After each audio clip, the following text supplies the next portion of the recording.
spoken of the adept in alchemy as being the child of the sun and moon. So that we have a basic triad established here of the sun, the moon, and the master. A triad which occurs in many esoteric systems. We know that the sun represents in alchemy the spiritual source or father of all things. The moon, the mysterious mother, or the mother of mysteries, great Diana, goddess of the Ephesians. We know therefore that heaven and earth, or God and nature, father and mother, sun and moon, generate the progeny or the child in conformity with the concept of the 47th proposition of Euclid. If therefore the adept is the child of the sun and moon, we know rather well his symbolism and the place would be occupied in the triune nature of man as he was studied and considered by ancient philosophy. We know that spirit and matter, through their minglings and blendings, produce the mysterious power which the Greeks term the soul. That the adept is therefore the diamond soul, as in the symbolism of Northern Buddhism. That he represents the power of the soul as the great transmuting agent in the universe. What then is the alchemical concept of soul? How are we to understand it? And how does this understanding differ from the more popular systems that we know today? It is obvious to the students of hermetic arts that the soul represents a compound. That it represents the combining or uniting of two qualities in themselves, not to be combined or united except through some catalyzing agent.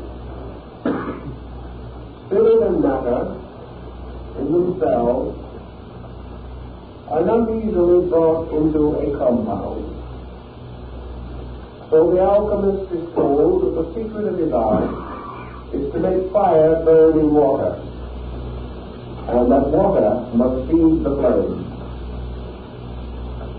Now we realize now in this that fire and water now play the parts of the king and queen for the heaven and earth. And that fire must be sustained by water, yet in our common experience, water extinguishes fire. So we are dealing not with the crude and rude elements that we know, but with certain mystical symbols, allegories based in chemistry, but extending far beyond our normal chemical speculations. The soul, being a compound, is combining two forces or two principles or two qualities. It represents a union of archetype and matter to produce what we call form. Therefore, within the pattern of soul lies the concept of the world form. For form must always be a compound. Form contains a compound of life and matter. It is life brought into organization through matter.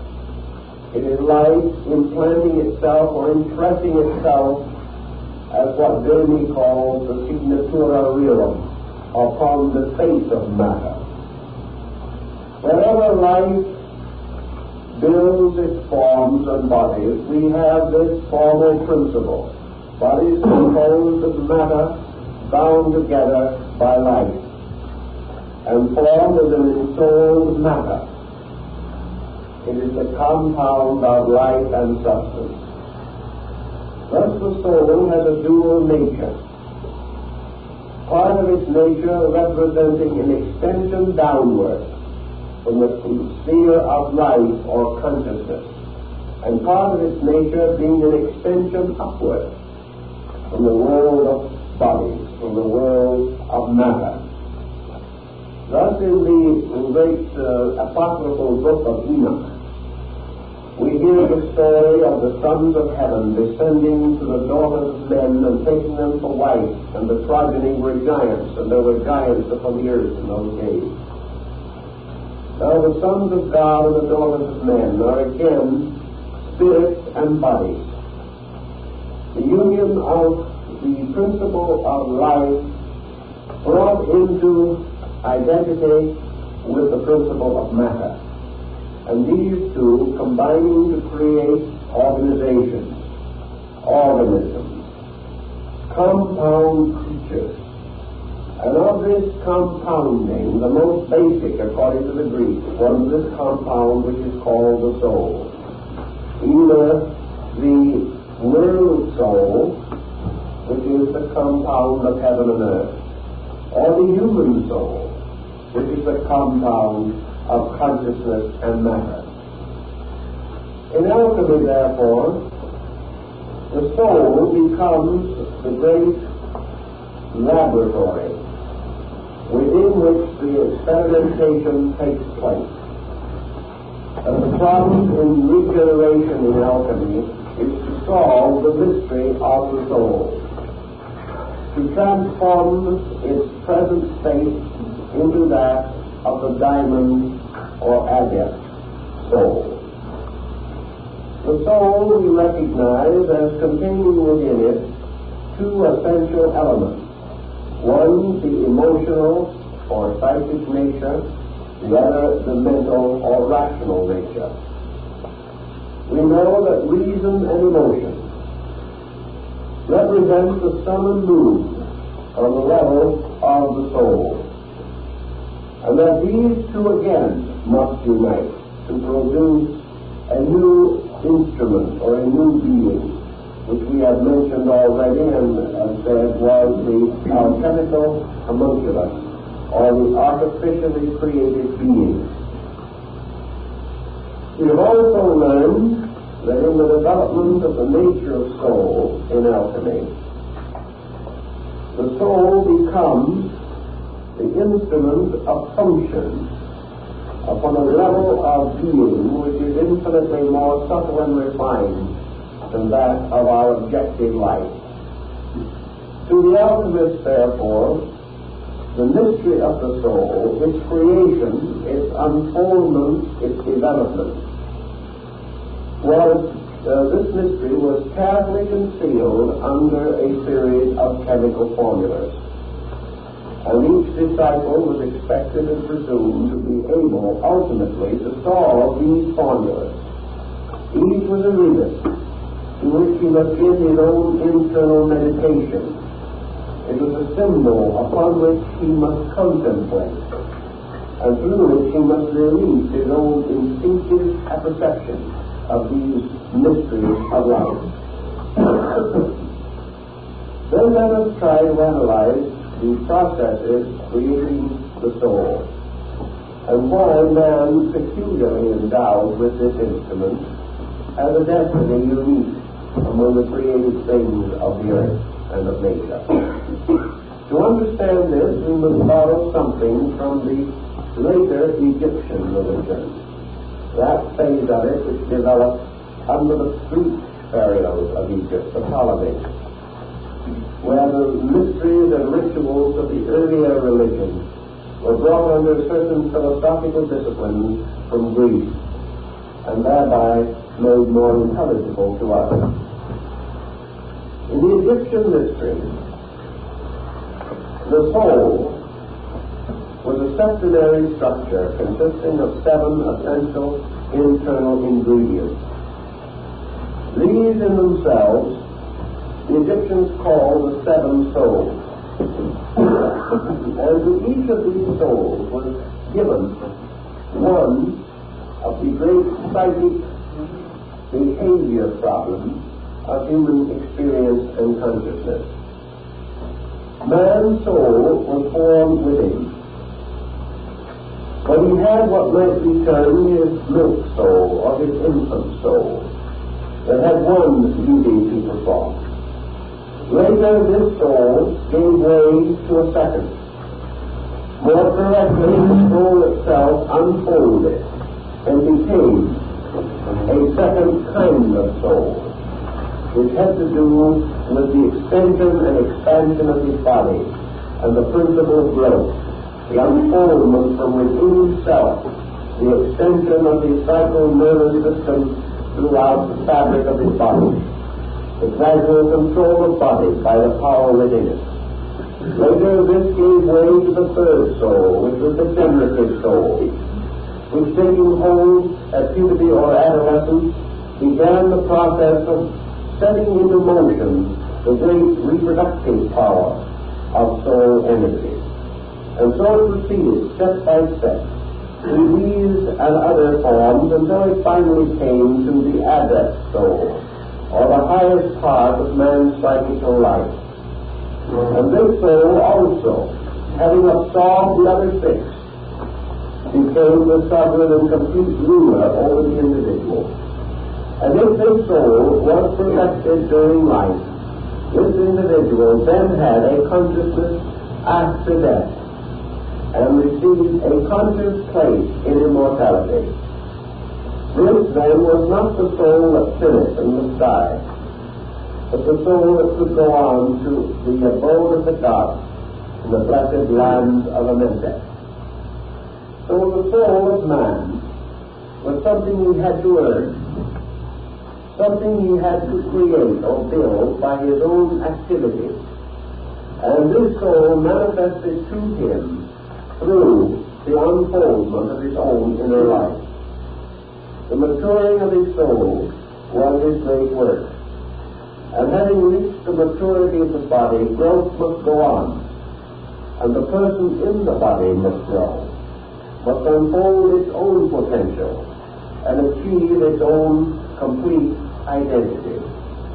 When it did so, the soul then became, more or less, the vehicle of the self, and the individual, stepping across from body, took up his natural and proper abode within the structure of his own soul.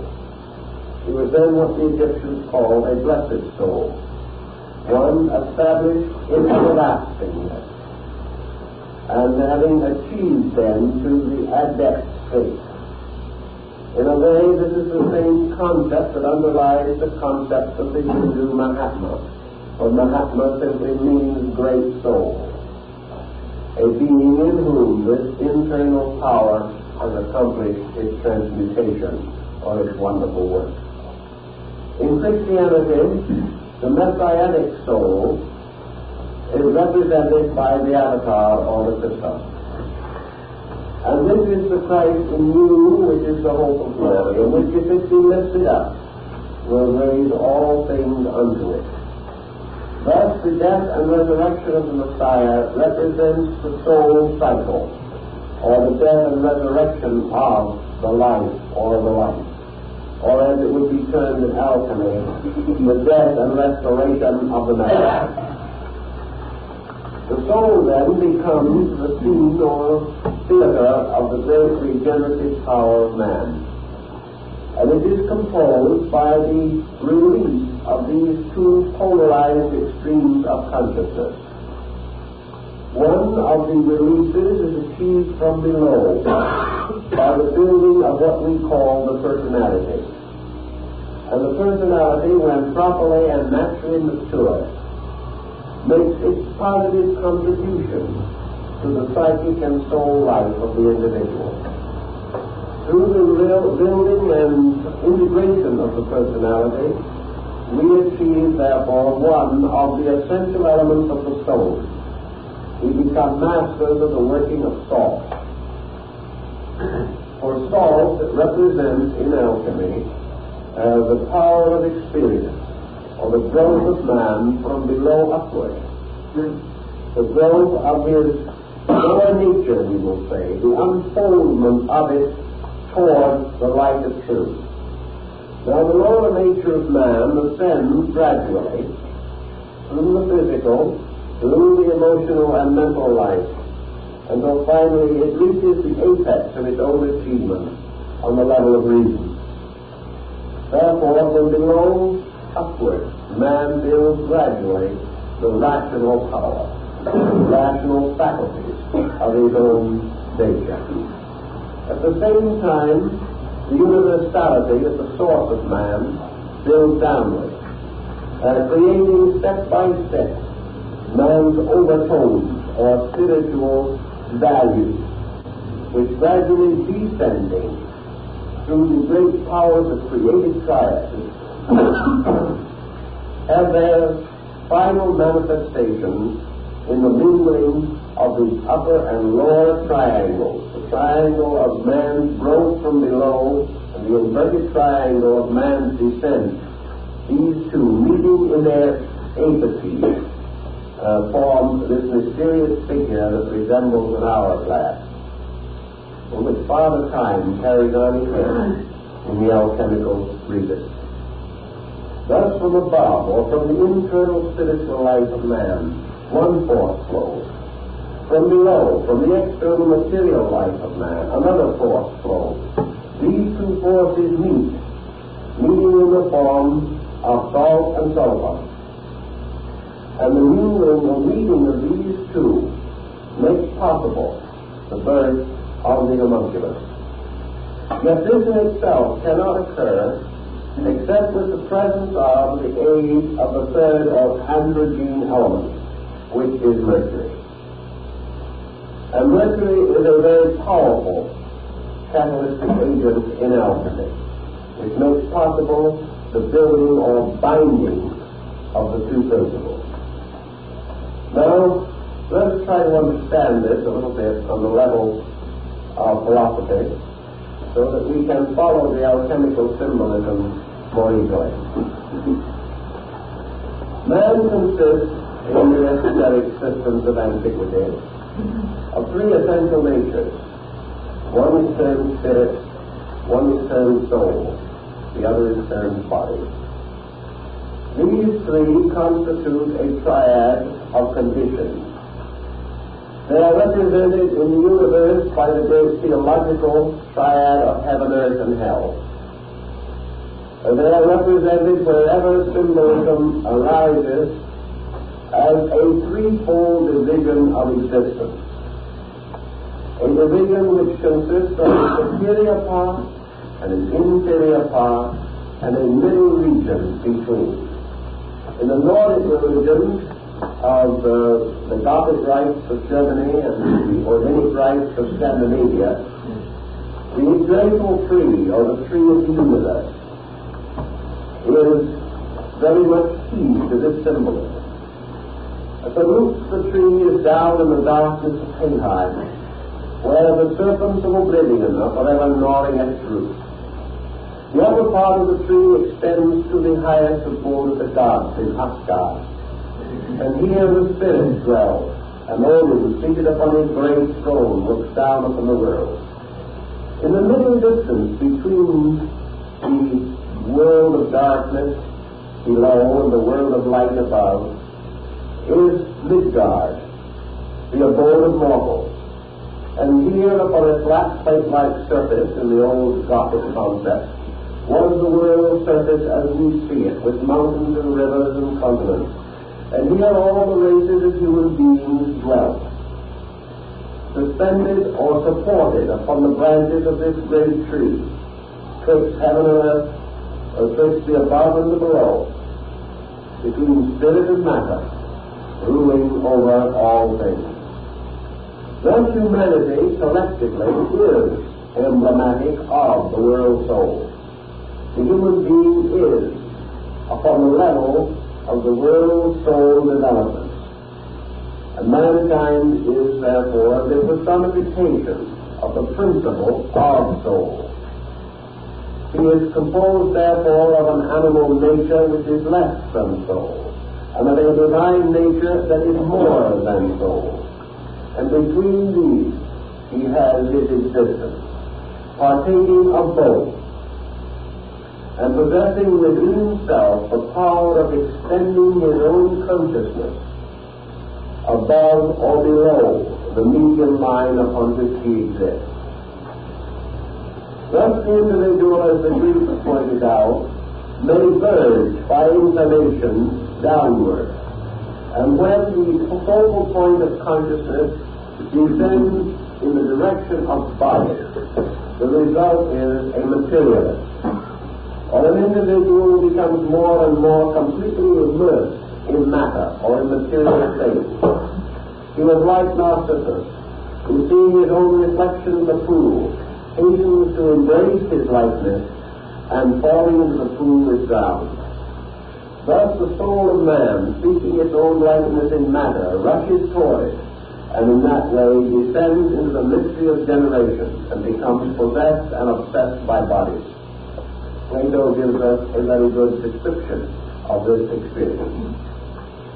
On the other hand, man is capable, by a positive extension of himself, of ascending above the material level of soul and approaching a spiritual state. He thereby, through his aspiration, through the unfoldment of his own spiritual nature, becomes an idealist rather than a materialist. And by his ideal, he verges toward reality. Yet man, if he descends, may not remain constantly upon this lower level, because he is superior to it, and must inevitably drift back to his true place. Likewise, if he ascends above the level of his own integration, he may not be able to maintain this elevation, but falls back again into his own place. But man has a certain aura, a certain field of extension, either upward or downward, by which he can actually experience something of the divine and something of the base, something that is better than he is, something that is worse than he is. So he occupies this middle distance and is the actual embodiment of the power of soul itself. The alchemist conceives the soul to be composed of the seven metals, and therefore, in symbolism, working with the soul involves the transmutation of these metals, the power of releasing from the metals their soul energy or power.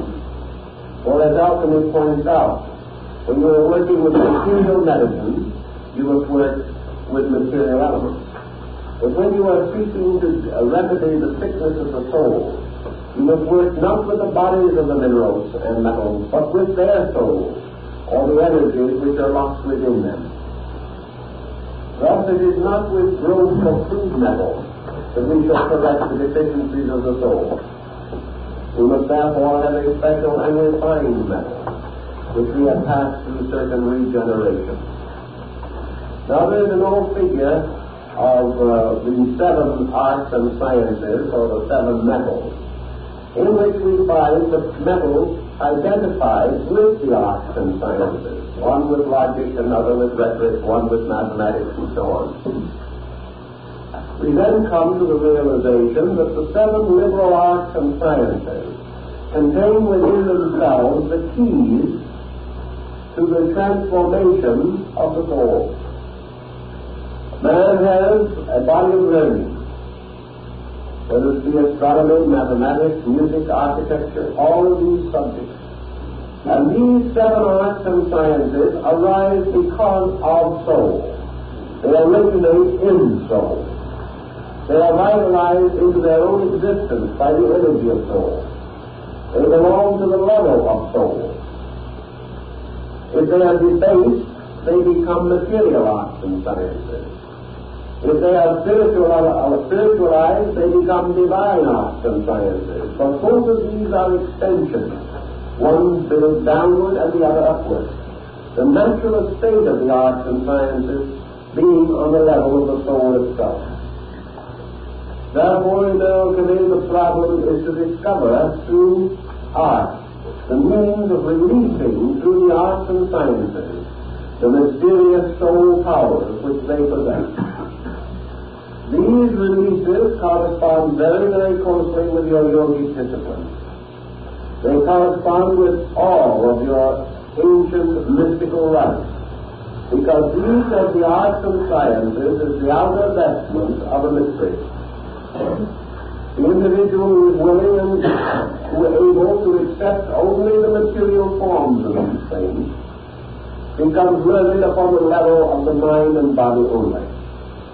But those who seek the mystery of the metals, who seek the mystery of the soul locked in them, will find that each art and science contains within it a secret remedy for the deficiency of the soul power. Thus, alchemy begins the process of transmuting knowledge, transmuting learning from a material to a soul level. How are we then to understand the soul power locked within an art or science? Well, let us take one of these arts and sciences for the moment. We know that the Dionysians took architecture and revealed the mystery that was concealed within its symbolism. Let us pause and take, for instance, music.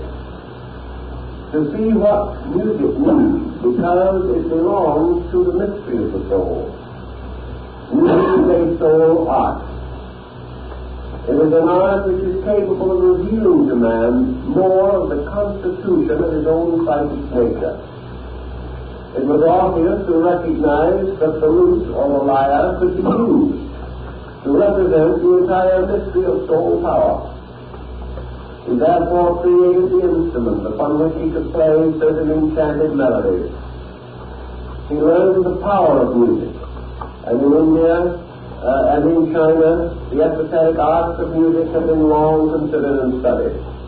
By degrees, through the knowledge of music, through the application of its principles, man can come to a clear and concise understanding of the nature of his own inner psychic life. Music becomes not only a key to interpret the soul, but it becomes a powerful instrument for the expression of the soul and its powers and energies.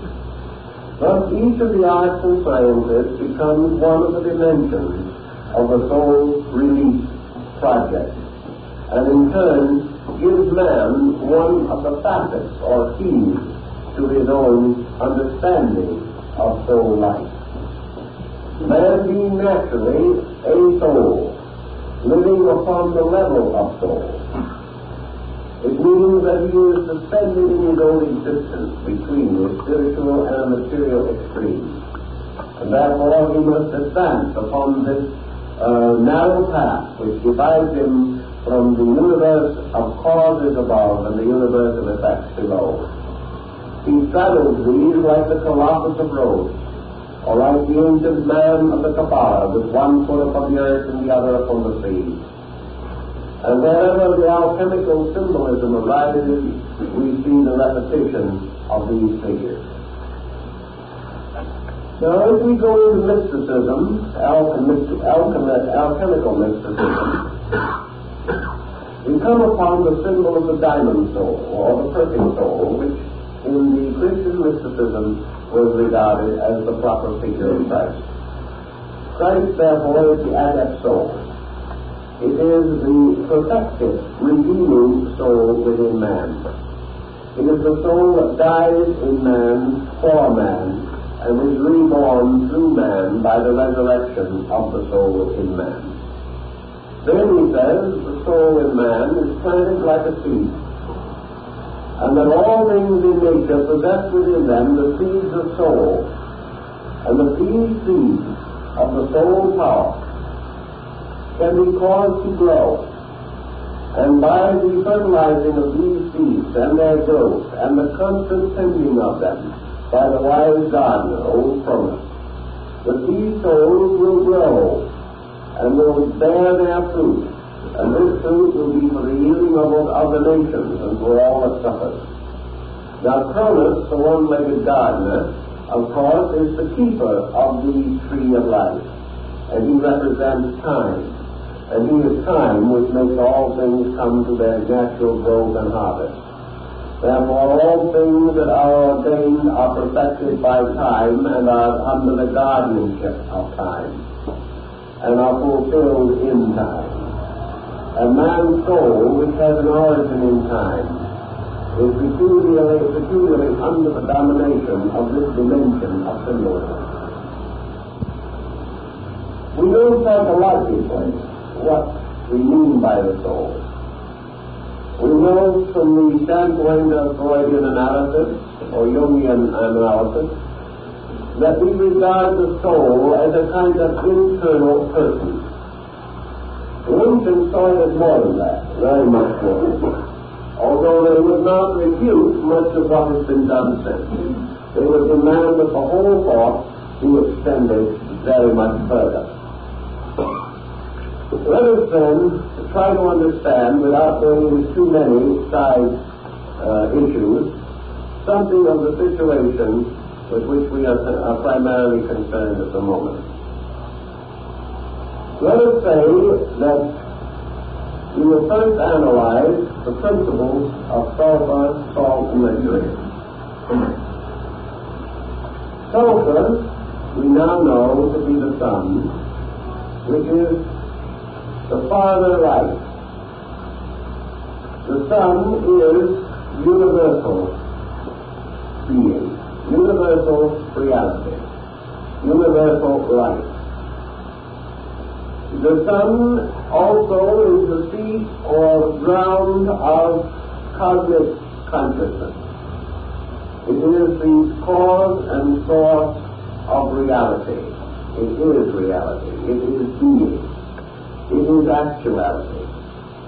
It is universal existence, forever existing, and forever full of life, forever germinal or seminal, filled with seed, forever bestowing itself. On the level of man's experience, this he terms his spiritual nature.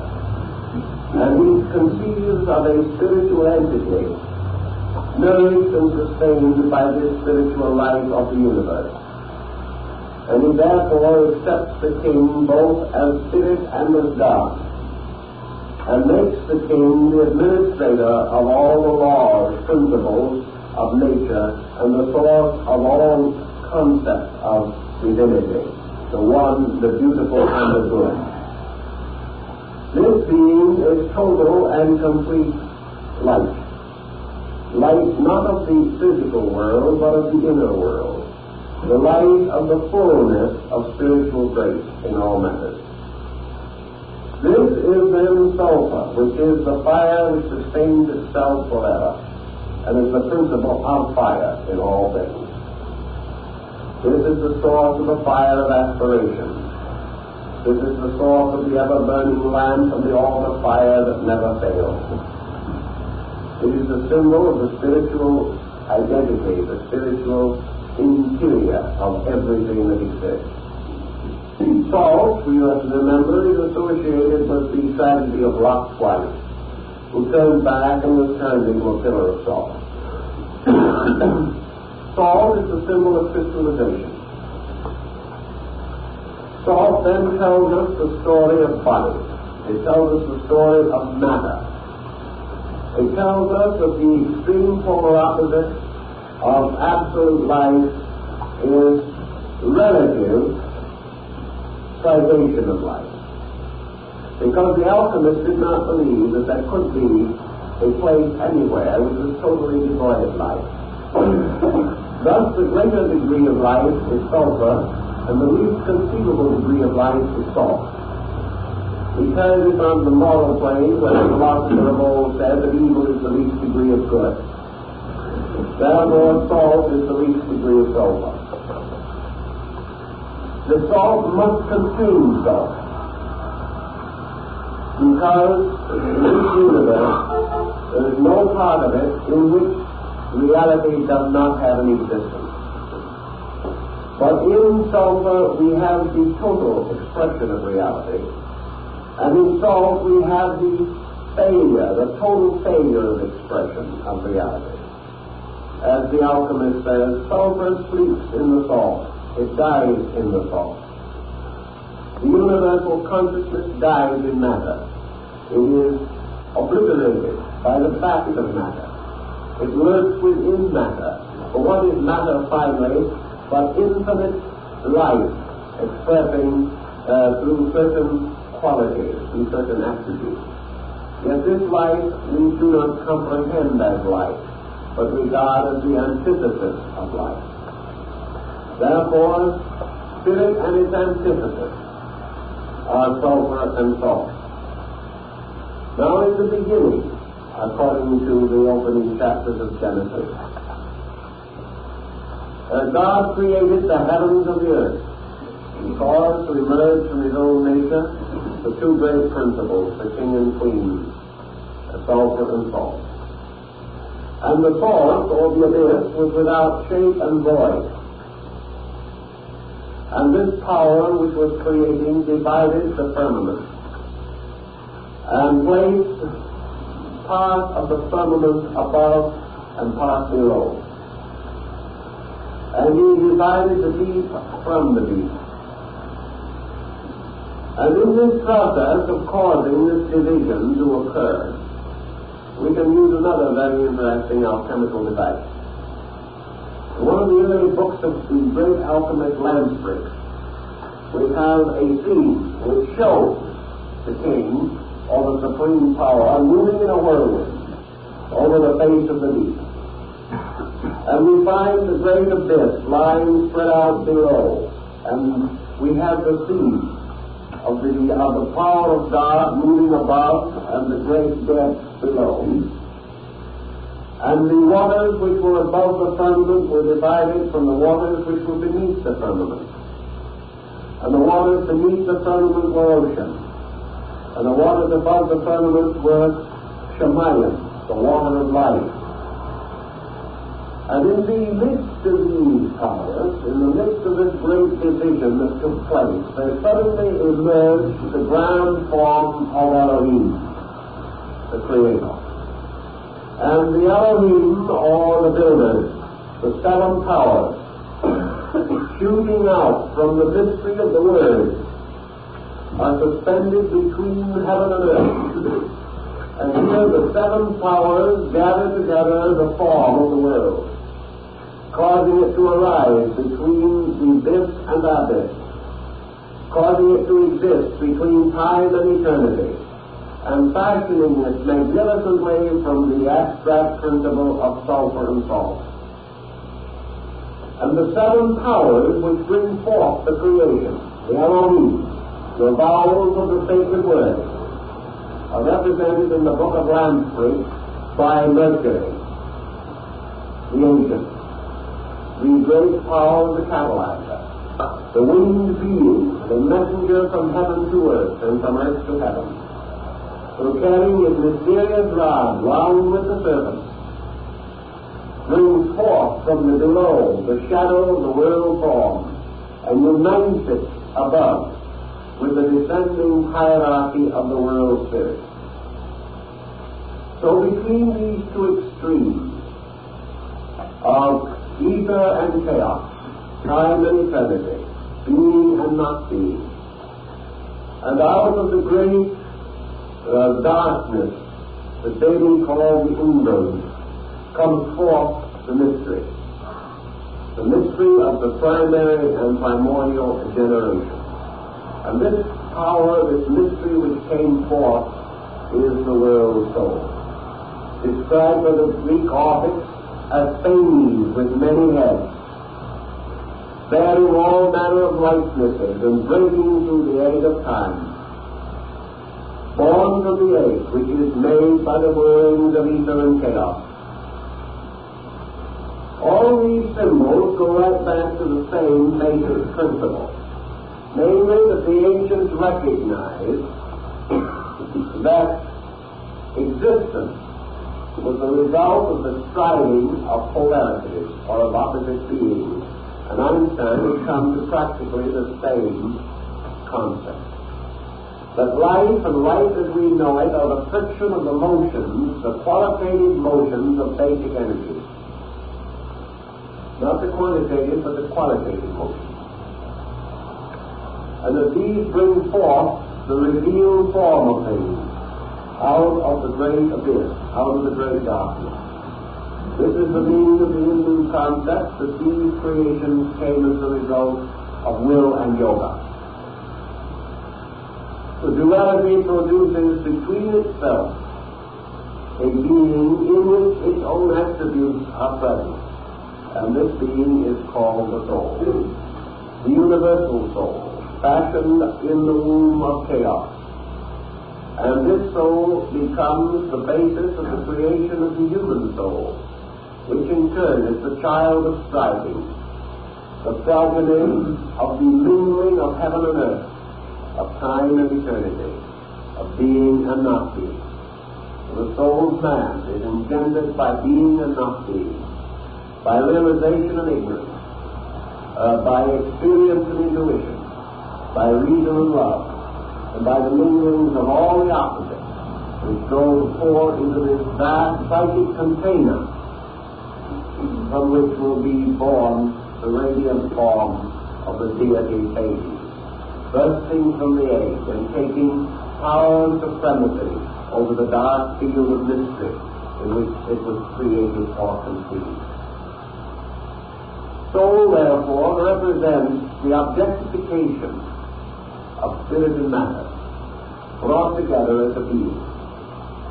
And all things that emerge in the middle distances of man's experience are therefore distinctly related to soul itself. Now, in the further development of this same allegory, we have Adam introduced as a being into which the breath of life was breathed. Now, if we go back into the ancient Kabbalistic legends about Adam, we find that Adam's body was composed of the 7 planets, that each one of these great powers of space bestowed an attribute upon him. And each of these in turn gave a treasure to Adam, so that when he became a living thing, Adam contained within himself the 7 souls. And at that time it was also conceived that he was androgynous, male-female in 2 forms united back to back, and that the Lord of the Elohim cut them asunder and made the male-female being into a male and female being. Here again is a definite allegory about the soul, for the soul itself is essentially an androgynous being.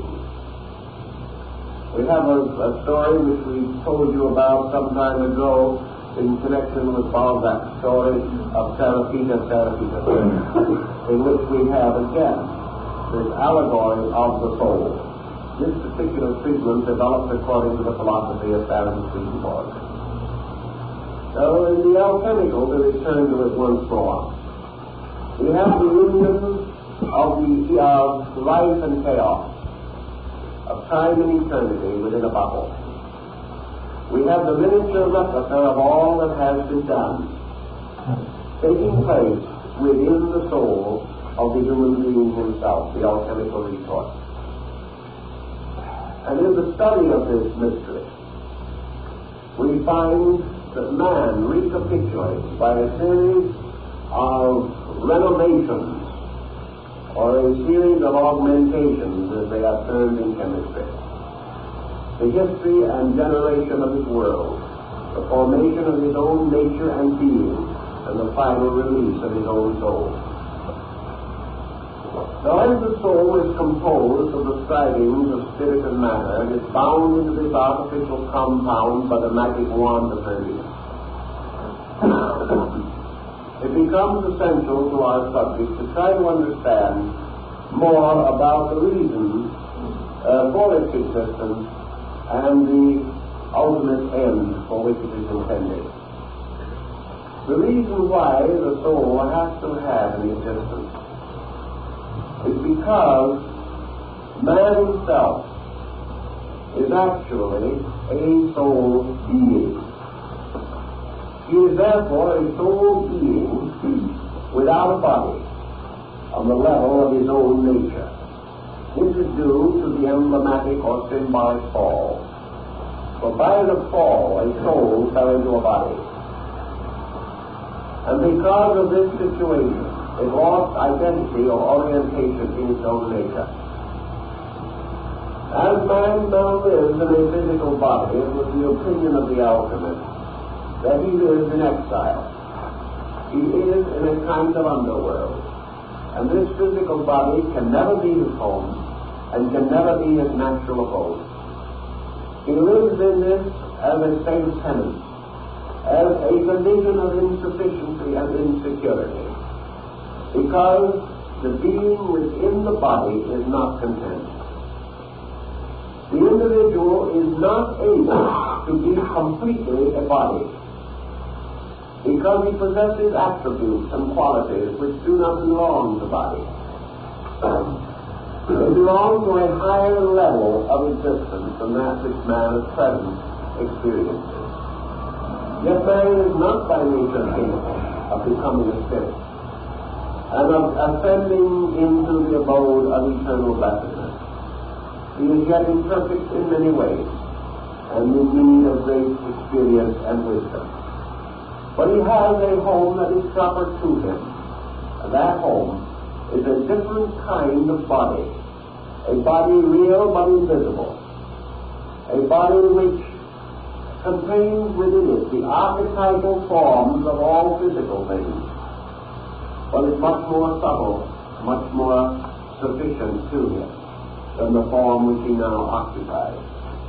In the alchemical symbolism of the early Jewish alchemists, the fall of man, his exile from paradise, and all these things are brought into the chemical symbolism. Because it is assumed that man is a wanderer, a stranger in body, that as long as he remains completely in body, he remains in a state inferior to his natural destiny. Therefore, as his growth proceeds, as he advances in the unfoldment of his own nature, he begins to build a new body within himself, a body which originates within his own heart, for the heart is the womb of the second body. And in this heart is born within him the concept of a superior state, a concept of a life apart from body, a life not an immortality after death, but a functioning existence. A man has lived a long time, and his race has existed a long time. And just as sure as man, through his achievements, has built a complex material culture that is passed on from generation to generation, so through his inner experience, he has propagated a soul. This soul goes on and grows from generation to generation, just as his outer civilization increases. Therefore, the individual born into the world today is not born soulless. He is born as a compound of mind, soul, body, spirit. And within him is this unfinished soul, which is like the unfinished temple of Solomon the King, which is the temple of his own inner life. He therefore has a certain sharing or participating in the soul, a sharing which is greater than that of the aboriginal world. He has greater soul power than the savage. He has greater soul maturity than the barbarian. Yet he has not yet accomplished the magnum opus. He has not perfected the soul body. So as he grows up in this material life today, he grows up as a partial soul within a body.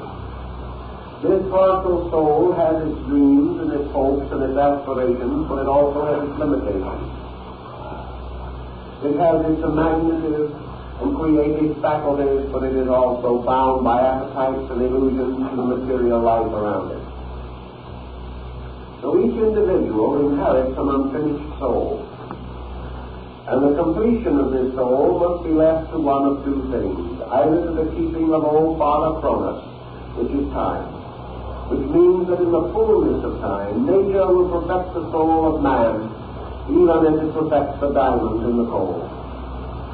But alchemy says, nature has its own path and its own way, but man may perfect art, and with art perfect nature. But it is possible for man, by the serious and contrite application of that which he knows to be true, it is possible for him to anticipate and then augment, increase the processes of growth within himself, so that he may advance the state of his own soul, that he may gradually approach the adept state of soul power. To do this is not to depart from nature, but to aid nature, and to assist the man himself in the perfection of his own inner life, which is rooted within the nature of his soul. To do this again requires a great art, a great discipline, a great science of human regeneration. And under the name of alchemy was concealed this mystical art, this mystical science by which man might approach the actual completion of his own soul life. Now, the beginning of this transformation or transmutation was then the study of chemistry. And the alchemist was told, it's very simple. The first thing you have to find are pure elements. So the alchemist was told that he must have some way of securing his basic material upon which the experiments in the laboratory depended. He had to find a very definite and particular kind of salt. And this is the salt of the earth.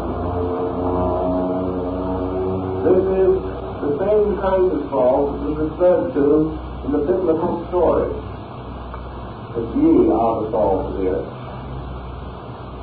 Now, how to find this salt? And the one school of alchemy, there were several, one school of alchemy says that the only way to secure this basic material was from dew.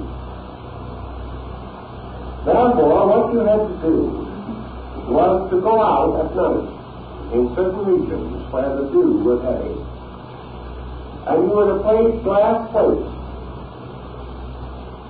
raised from the ground and insulated by wood or some non-conducting substance, so that they would not ground or would not discharge their magnetic field.